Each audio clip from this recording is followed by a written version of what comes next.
Hello सखी, सखीच kitchen मीनाक्षीमध्ये तुमचं खूप खूप स्वागत.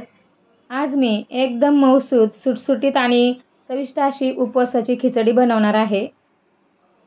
त्यासाठी मी इथे 3 वाटी कच्चा साबुदाणा व्यवस्थितपणे भिजवून घेतलेला आहे. आणि तुम्ही बघू शकता साबुदाणा एकदम सुटसुटीत, मोकळा आणि मऊसूत भिजलेला आहे. हा साबुदाणा कसा भिजवायचा हे मी पुढे सांगणारच आहे. 2 वाटी भाजलेले शेंगदाणे घेतलेले आहेत. त्यात मी अर्ध्या शेंगदाण्याची साल काढली आहे, पण अर्धे शेंगदाणे तसेच ठेवलेले आहे. सालीसहित शेंगदाण्याची खिचडी छान लागते आणि त्याचा असा जाडसर कूट करून घ्यायचा. खूप बारीक पावडर नाही करायची. आता हा कूट साबुदाण्यामध्ये घालून घ्यायचा आहे. चवीपुरतं मीठ घालायचं आणि अगदी थोडीशी साखर घालायची. तुम्हाला साखर आवडत नसली तर नाही घातली तरी चालेल. आणि सगळं साहित्य व्यवस्थित मिक्स करून घ्यायचं आहे. 3 वाटी कच्चा साबुदाणा घेतला आहे, त्यासाठी मी 2 वाटी शेंगदाणे घेतलेले आहेत. 5 ते 6 हिरव्या मिरचीचे बारीक तुकडे आणि 2 उकडलेल्या बटाट्याच्या फोडी करून घेतलेल्या आहेत. कढईमध्ये तूप घालून घ्यायचं. साबुदाणा खिचडीसाठी शेंगदाणा तेल वापरलं तरी चालतं. तेलामध्ये सुद्धा खिचडी छान लागते. मिरचीचे तुकडे घालून घ्यायचे आणि मिरची व्यवस्थित परतून घ्यायची आहे.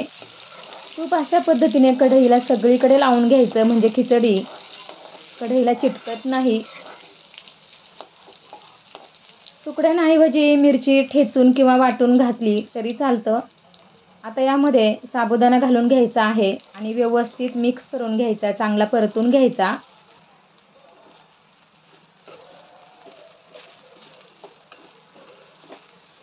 नंतर यामध्ये उकडलेल्या बटाट्याच्या फोडी घालून घ्यायच्या आहे.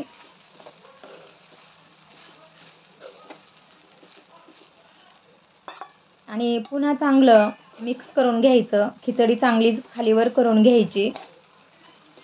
थोडा वेळ अशीच परतत राहायची आहे. आता गॅस बारीक करायचा आहे आणि झाकण ठेवून 2 ते 3 मिनिटे मंद गॅसवर साबुदाणा खिचडी वाफवून घ्यायची आहे. 2 ते 3 मिनिटांनी पुन्हा एकदा खिचडी खालीवर करायची. अजिबात तळाशी लागू द्यायची नाही. आणि खिचडी बनवताना कधीही जाडबुडाचीच कढई वापरायची.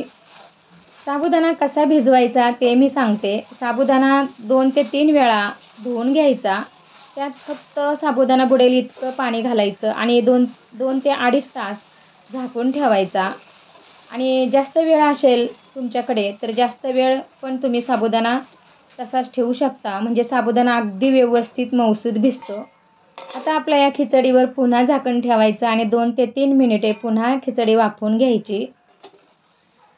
आणि अशी व्यवस्थित खालीवर करून घ्यायची आहे. जर खिचडी तळाशी लागली तर ती कडक होईल, चांगली लागणार नाही. आता यामध्ये 1 ते 2 चमचे लिंबाचा रस घालून घ्यायचा आणि पुन्हा चांगलं मिक्स करायचं. आता यावर फक्त 1च मिनिट झाकण ठेवायचं. तुम्ही बघू शकता आपली ही खिचडी किती मऊसूत आणि मोकळी सुटसुटीत अशी झालेली आहे आणि खूप छान झालेली आहे.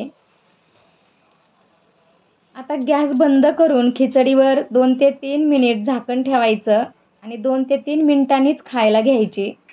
तुम्हाला उपवासाच्या खिचडीची रेसिपी कशी वाटली कमेंटद्वारे नक्की सांगा. आणि आपल्या सखीच किचन मीनाक्षी या चॅनलला लाईक, शेअर आणि सबस्क्राईब करायला विसरू नका. थँक्यू. बाय.